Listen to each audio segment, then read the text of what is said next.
ઓમ નમઃ શિવાય. હર હર મહાદેવ.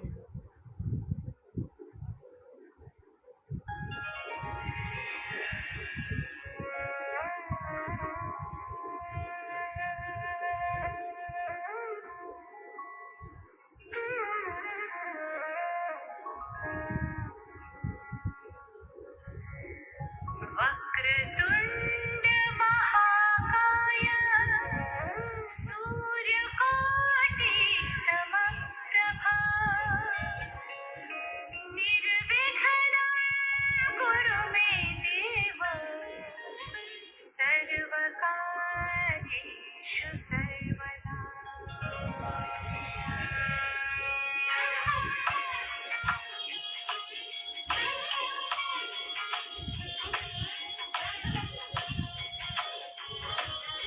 सूर्यकोटि समप्रभा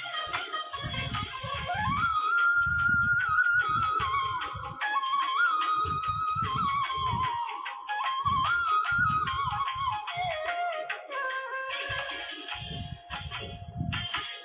वक्रतुण्ड महाकाय सूर्यकोटि समप्रभ निर्विघ्नं कुरु मे देव सर्वकार्येषु सर्वदा.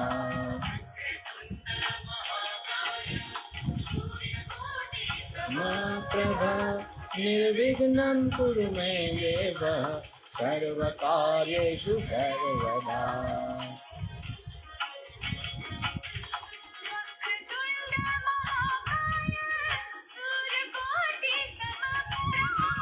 निर्विघ्नं कुरु मे देव सर्वकार्येषु सर्वदा.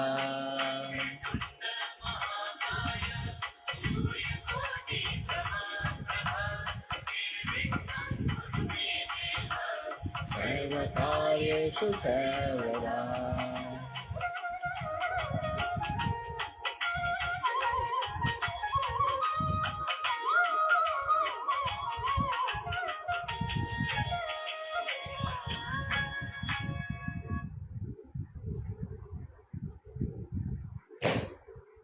ઓમ નમઃ શિવાય.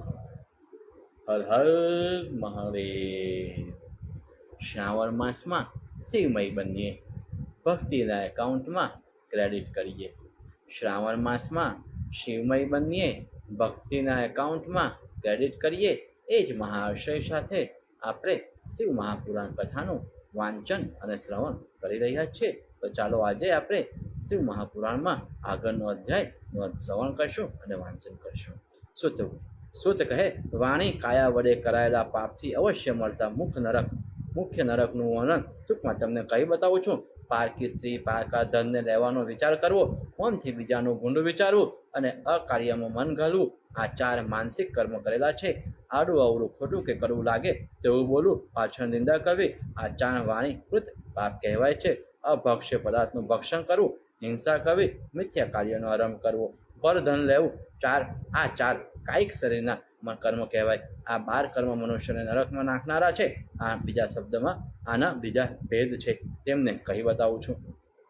જે સાંભળી અનંત ફળ મળે છે તે મનુષ્ય સંસારરૂપી સમુદ્રમાં તારનાર એવા મહાદેવનો દ્વેષ કરે છે. તેઓ મહાપાપી છે અને તે નરકમાં પડે છે. તે સર્વ અર્થને પામનારા શિવશાસ્ત્રને વખોડે છે તે મોટું પાતક લાગે છે અને તેને નરક મળે છે. શિવશાસ્ત્રના બોધ પામનારી નિંદા કરે છે તેઓ પોતાના પિતા માતાને નરકમાં નાખે છે અને પોતે પણ નરકમાં પડે છે. જે શિવની નિંદા કરે, ગુરુની નિંદા કરે, શિવ આજ્ઞાને દૂષણ આપે, દેવ દ્રવ્ય બ્રાહ્મણ દ્રવ્યને છોડી દે, શિવશાસ્ત્રના પુસ્તકની ચોરી કરે, તેને નરક મળે છે. કારણ કે આ 6 પાપ મોટા ગણાય છે. જે શિવ પૂજાને જોઈ તેનો આદર કરે અને તેને નમે નહીં,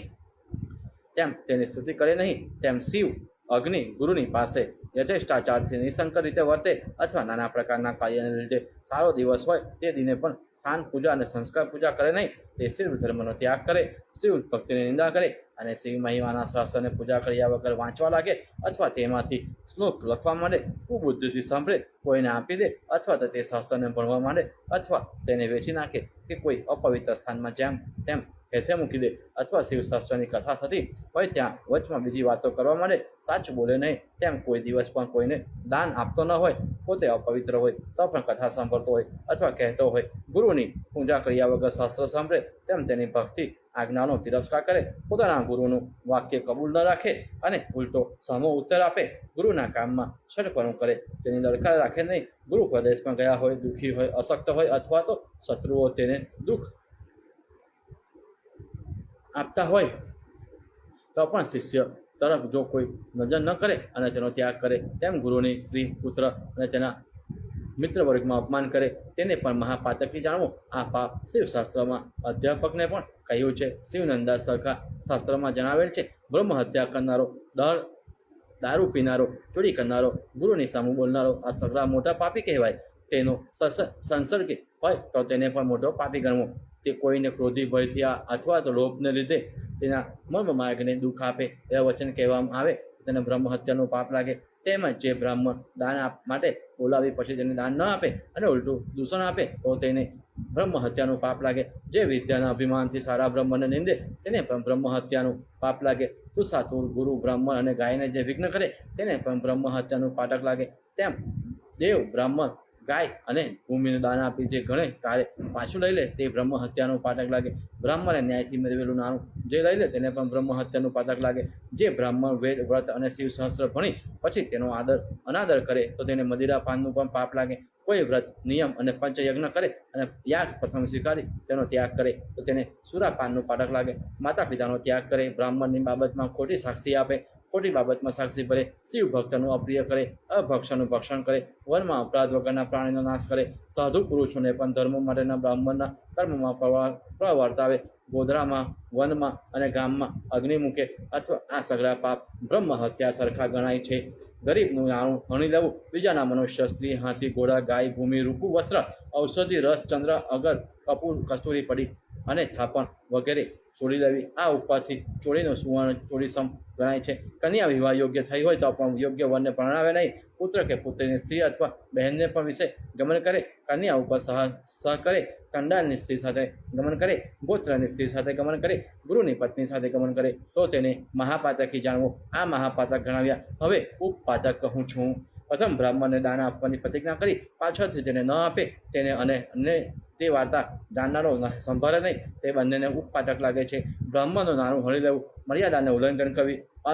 અત્યંત માન, અતિ કોપ, દંભ, કૃતજ્ઞતા, વિષયમાં અત્યંત પ્રીતિ, કુપણતા, સઠપણું, મત્સર, પરસ્ત્રીગમન, સત્પુરુષની કન્યાને દૂષણ આપવું, ધન ન હોવાથી પુત્ર, મિત્ર અને કલત્રનો ત્યાગ કરે, સત્પુરુષના બંધુના અને તપસ્વીના કાર્યનો ત્યાગ કરો, તેમ નિત્ય નૈમિત્તિક કાર્યને તજી દેવા, ગાય, ક્ષત્રિય, વૈશ્ય, ક્ષત્રિય અને શૂદ્રનો નાશ કરવો, શિવ મંદિરની આસપાસ આશ્રમમાં વાવેલા ઝાડને કાપી નાખવા, આશ્રમમાં રહેનારાને તથા તેમના પરિવારને થોડી પણ પીડા કરવી, ધાતુ, અનાજ અને પશુની ચોરી, અપાઠ્યને પાઠ કરાવવું, યજ્ઞ, પવન, તરાવ, સ્ત્રી અને છોકરાને વેચવા, તીર્થનો પૈસો લેવો, યાત્રામાં પૈસા લેવો, ઉપવાસ વાંચીને પૈસા પેદા કરવા, વ્રત કરીને ધન કરવું અને શિવ મંદિરમાં રહી તેમાંથી પૈસા પેદા કરવા, સ્ત્રીધનથી જીવવું, સ્ત્રીના આધીન થવું, સ્ત્રીનું રક્ષણ કરવું નહીં, મદિરા પીનારી સ્ત્રીનું સેવન, આવેલાનો અનાદર, ધનનો સંગ્રહ કરી કોઈને આપવું નહીં, નીચે ધન ના આપવું, વેપારમાં કપટ કરવું,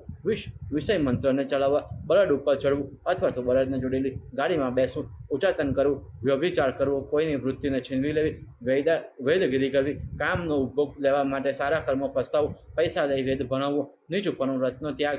હલકા આચારનું સેવન, ખોટા શાસ્ત્રનો આશ્રય કરવો, નર્મદા તર્કને વળગી રહેવું, દેવ્ય, અગ્નિ, પુરુષ, ગાય, બ્રાહ્મણ અને સત્પુરુષની નિંદા કરવી, તેમજ ચક્રવર્તી રાજાની અને માંડલિક રાજાની આગળ પાછળ નિંદા કરવી, પિતૃ કાર્ય, દેવ કાર્યનો ત્યાગ કરવો, પોતાના કર્મનો ત્યાગ કરવો, નીચ સ્વભાવ, નાસ્તિકપણું, હંમેશા ખોટું બોલવું, પર્વા કાળમાં દિવસે પાણીમાં, ગુદા વગેરેમાં, પશુ યોનિમાં, રજસ્વલ્લામાં અટકાવવાળીને યોનિમાં મૈથુન કરવું, તેમ સ્ત્રી, મિત્ર, પુત્ર વગેરે શરણે આવેલાની આશાનો ભંગ કરવો, કડવા વચન બોલનાર, કુળ થરાવને તોડનાર, તરાવને કુંડાને કૂવાને તોડી નાખવા, કથા થતી હોય ત્યાં કથાના રસમાં ભંગ કરવો, એક પતંગમાં બેઠેલા લોકોમાં પણ ભેદ દ્રષ્ટિથી થોડા વધતું અથવા થોડા પાક ભેદ કરવો આ પાપ ઉપપાતક કહેવાય છે. તેના સંબંધથી સ્ત્રી અને પુરુષો ઉપપાતકી કહેવાય છે. વળી બીજા પાતકીઓ ગણાવું છું. ગાય, બ્રહ્મ, કન્યા, સ્વામી, મિત્ર અને તપસ્વીના કાર્યમાં નાશ કરનાર, પરની લક્ષ્મી જોઈ મનમાં બનનારા પારકી લક્ષ્મીને દૂષણ આપનારા પર ધનને ચોરી લેનારા મોટા સાથે મિથ્યા બરોબરી કરનાર બ્રાહ્મણને દુઃખ આપનાર શરીરમાં ખૂંચી ગયેલા શલ્ય અને તેના ઉપર સુધી ન કાઢનાર શૂદ્રને સેવનાર કામ માટે મંદિરા પીનાર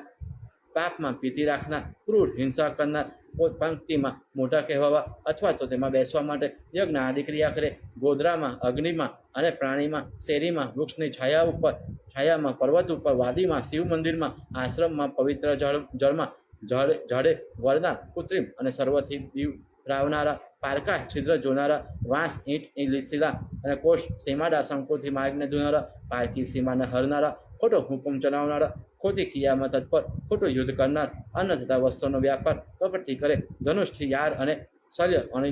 ધનુષ્યનો અનુ કરનારા નોકર પર જુલમ ગુજારનારા પશુને દુઃખ આપનાર ખોટું બોલનારની વાણીને હરવે હરવે સાંભળનાર ઘણી ધણી મિત્ર અને ગુરુનો દ્રોહ કરનાર કપટી ચપલ અને સત અને સ્ત્રી પુત્ર અપમિક્સ માણસ દુઃખ વૃદ્ધ કુશ આતુર નોકર અતિથિ બંધુ વર્ગ ભૂખ્યા હોય તેને છોડી પોતે જમી લે પોતે મિષ્ઠાન ખાય બ્રાહ્મણને આપે નહીં અને તેને વૃદ્ધા પામેલો પાપી કહેલો છે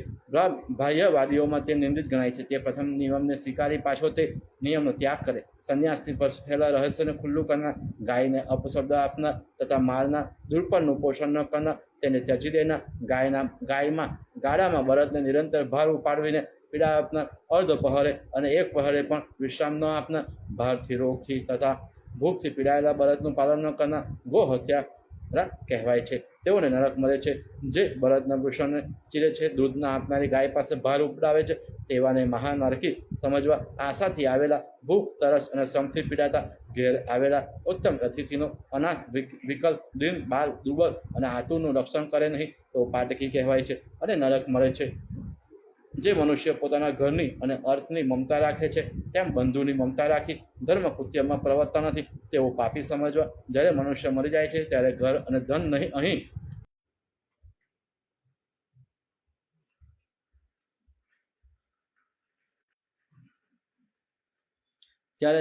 અહીં પડ્યું રહે છે બંધુ વર્ગ સ્મશાન ભૂમિ સુધી જાય છે પણ સાથે ધર્મ વગર કોઈ નથી આવતું અર્થાત પુણ્યશાળી પાછળ પુણ્ય જ જાય છે બકરી ઉપર ભેંસ ઉપર વાહન ચલાવીને સ્ત્રી પાસે વ્યભિચાર કરાવી ગુજાન કરનાર અને શ્રુતની માફક ક્ષત્રિય નિવૃત્તિ કરનાર બ્રાહ્મણને નીચ ગણેલ છે અને તે નરકનો ભોગી થાય છે કારીગર સુથાર વૈદ સોની રાજાનો ધંગ કરનાર અને પરાગથી પેટ ભરનાર કપટી મનુષ્ય નરકમાં પડે છે શાસ્ત્રમાં કહ્યા કરતા પણ ઈચ્છા પ્રમાણે વિશેષ કરીને ગ્રહણ કરનાર રાજા અથવા જેના રાજ્યમાં લાલચ અને ચોરીથી પ્રજા પીડાતી હોય તે રાજા નરકમાં પડે છે અન્યાયથી પ્રજા પાસેથી ધન લઈ બ્રાહ્મણને દાન આપે તે પણ નૃગ રાજાની માફક નરકમાં જાય છે પર સ્ત્રી સાથે ગમન કરનારા અને ક્રૂર લોકોને પણ જે પાપ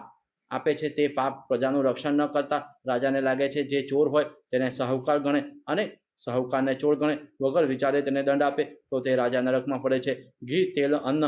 પાન વગેરે મદિરા માંસ દારૂ ગોળ શેરડી સાકર અન્ન દહીં મૂળ ફળ તુષ્ણ કાષ્ઠપત્ર પુષ્પ ઔષધ માત્ર પગરખા છત્ર ગાડું આસન કમંડળ કલઈ તાંબુ પિત્તર શીશુ જળપાનથી થતા શંખ વગેરે વાસનામાં વાંદિત્ર ઘરનો સામાન ઊન કપાસ રેશમ સૂત્ર વગેરેના ઝાડ ઝીણા વસ્ત્રો ગોચમરી અને બીજી વસ્તુઓ તેને સરસવ જેટલી પણ વસ્તુ જો ચોરે તો તેને અવશ્ય નરકમાં પડે છે અને ત્યાં નરકનું દુઃખ સહન કરવા માટે પૂર્વ શરીરને પામે છે અને ભયંકર યમદૂતો તેને મહાકષ્ટ આપે છે અધર્મપણા દેવ પક્ષી અને મનુષ્યને શિક્ષા કરનાર ધર્મરાજ છે નિયમ અને આચાર પાળતા છતાં પણ પ્રમાદથી તેમાં ગફલતની રાખનારને ગુરુ પાયસ્થિત બનાવે છે પણ તેમાં યમનું જોર નથી પર સ્ત્રી ગમન કરનાર પર ધન કરનાર અન્યાયથી વ્યવહાર કરનાર મનુષ્યને રાજા દંડ આપે છે અને છાના પાપાઈને યમરાજ દંડે છે આવા માટે કરેલા પાપનું પાયસિત કરવું કારણ કે પાયસિત વગર સતકોટી કલ્પર્યત પણ ન ભોગવેલા કર્મોનો નાશ થતો નથી પણ મન વાણી અને કાયાથી પાપ કર્મ કરે છે કરાવે છે અથવા તો કરનારનો ટેકો આપે તો તેને પાપનું ફળ મળે છે ઇતિ શ્રી મહાપુરાણે ધર્મ સંહિતામાં ગુજર ભાષામાં પાપ ભેદાદી નામનો અધ્યાય સમાપ્ત ઓમ નમઃ શિવાય હર હર મહાદેવ ઓમ નમઃ શિવાય શ્રાવણ માસમાં શિવમય બનીએ ભક્તિના એકાઉન્ટમાં ક્રેડિટ કરીએ શ્રાવણ માસમાં શિવમય બનીએ ભક્તિના એકાઉન્ટમાં ક્રેડિટ કરીએ એ જ મહાશય સાથે આપણે શિવ મહાપુરાણ કથાનું શ્રવણ અને વાંચન કરી રહ્યા છે. તો આપ સર્વ મિત્રોને સવારે આવતીકાલે શિવ મહાપુરાણ કથાનું શ્રવણ કરવા માટે હું આમંત્રણ આપું છું. આવતીકાલે પણ તમે તમારા મિત્ર મંડળ, સ્વકુટુંબો અને સ્નેહીઓ સાથે શિવ મહાપુરાણ કથા શ્રવણ કરવા માટે પધારશો એવી મારું ભાવભીનું આમંત્રણ છે. ભગવાન શિવ આપના પર કૃપા રાખે, માતા સરસ્વતી આપને આશીર્વાદ આપે, આપ સુખ સંપત્તિ અને સ્વાસ્થ્ય પ્રાપ્ત કરો એવા જ મહાશય